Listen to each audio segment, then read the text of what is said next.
Angamaly urban സഹകരണ സംഘത്തിലെ സാമ്പത്തിക തട്ടിപ്പിൽ നിക്ഷേപത്തുക പൂർണ്ണമായും എന്ന് ലഭിക്കുമെന്നറിയാതെ നിക്ഷേപകർ കോൺഗ്രസ് ഭരണസമിതിയുടെ അറിവോടെ വ്യാജരേഖകൾ നിർമ്മിച്ചും വ്യാജ അക്കൗണ്ടുകൾ വഴിയുമാണ് കോടിക്കണക്കിന് രൂപയുടെ തട്ടിപ്പ് സഹകരണ സംഘത്തിൽ നടത്തിയിരിക്കുന്നത്.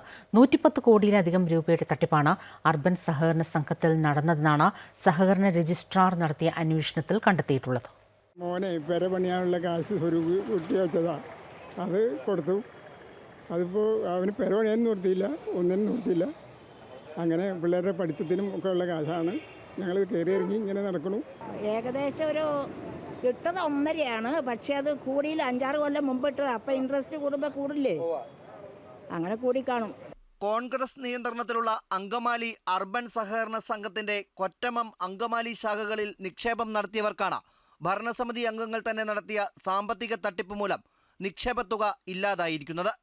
തങ്ങളുടെ നിക്ഷേപത്തുക എന്ന് ലഭിക്കുമെന്നറിയാൻ ഇത്തരത്തിൽ നിരവധി പേരാണ് ബാങ്കിൽ കയറിയിറങ്ങുന്നത്. ബാങ്ക് പ്രസിഡന്റും കോൺഗ്രസ് നേതാവുമായിരുന്ന PT പോളിനെ കഴിഞ്ഞ വർഷം നവംബറിൽ ആലുവയിലെ സ്വകാര്യ ഹോട്ടലിൽ മരിച്ച നിലയിൽ കണ്ടെത്തിയതിനെ തുടർന്നാണ് പോളും മറ്റ് ഭരണസമിതി അംഗങ്ങളും നിയമവിരുദ്ധമായി എടുത്ത രൂപയുടെ തട്ടിപ്പുകൾ പുറത്തുവരുന്നത്.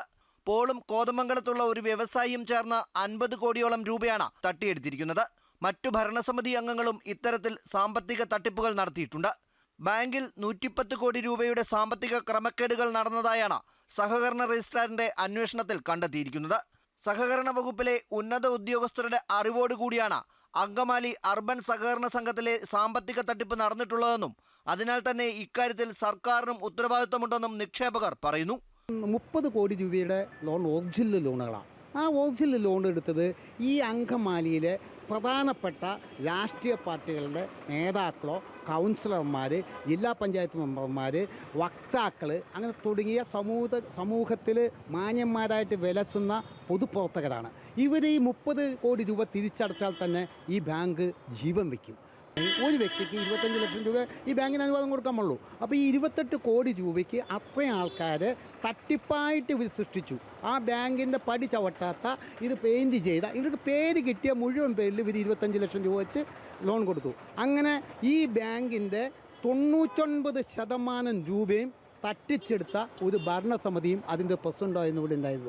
ഇതര ബാങ്ക് തട്ടിപ്പുകളെ അപേക്ഷിച്ച് അങ്കമാലി അർബൻ സഹകരണ സംഘത്തിൽ നടന്ന ഈ കൊള്ളയിൽ കേരള സംസ്ഥാനത്തിന് പങ്കുണ്ട്. സഹകരണ വകുപ്പിലെ ഉദ്യോഗസ്ഥർ ആരൊക്കെയാണോ ഇതിന് കൂട്ടുന്നത് അവരെ മുഴുവൻ വെളിച്ചത്ത് കൊണ്ടുവരുന്നതിനും നഷ്ടപ്പെട്ട ഞങ്ങളുടെ പൈസ തിരിച്ചിരുന്നുള്ള പ്രതിബദ്ധത, ഒരാർജവം ഭരിക്കുന്ന ഗവൺമെൻറ് കാണിക്കണം. നിലവിൽ നിക്ഷേപ സംരക്ഷണ സമിതി രൂപീകരിച്ചാണ് നിക്ഷേപകർ തുക തിരികെ ലഭിക്കാനുള്ള ശ്രമങ്ങൾ നടത്തുന്നത്. കൂലിപ്പണിക്കാരും സാധാരണക്കാരുമായ 100 കണക്കിന് നിക്ഷേപകരാണ് ഇതോടെ ദുരിതത്തിലായത്. ഇക്കാര്യത്തിൽ ഇപ്പോൾ പ്രഖ്യാപിച്ചിരിക്കുന്ന ക്രൈംബ്രാഞ്ച് അന്വേഷണവും തൃപ്തികരമല്ലെന്നാണ് നിക്ഷേപ സംരക്ഷണ സമിതിയുടെ നിലപാട്. സാധാരണക്കാരായ സഹകാരികളുടെ കോടിക്കണക്കിന് രൂപയുടെ തട്ടിപ്പാണ് അങ്കമാലി അർബൻ സഹകരണ സംഘം നടത്തിയിരിക്കുന്നത്. ഇത് തിരികെ കെട്ടാൻ സർക്കാർ തലത്തിൽ തന്നെ നടപടിയാണ് വേണ്ടത്. ക്യാമറമാൻ ബിനു ഈശ്വരമംഗലത്തിനൊപ്പം രജിത് കുമാർ, അമൃത ന്യൂസ്, കൊച്ചി.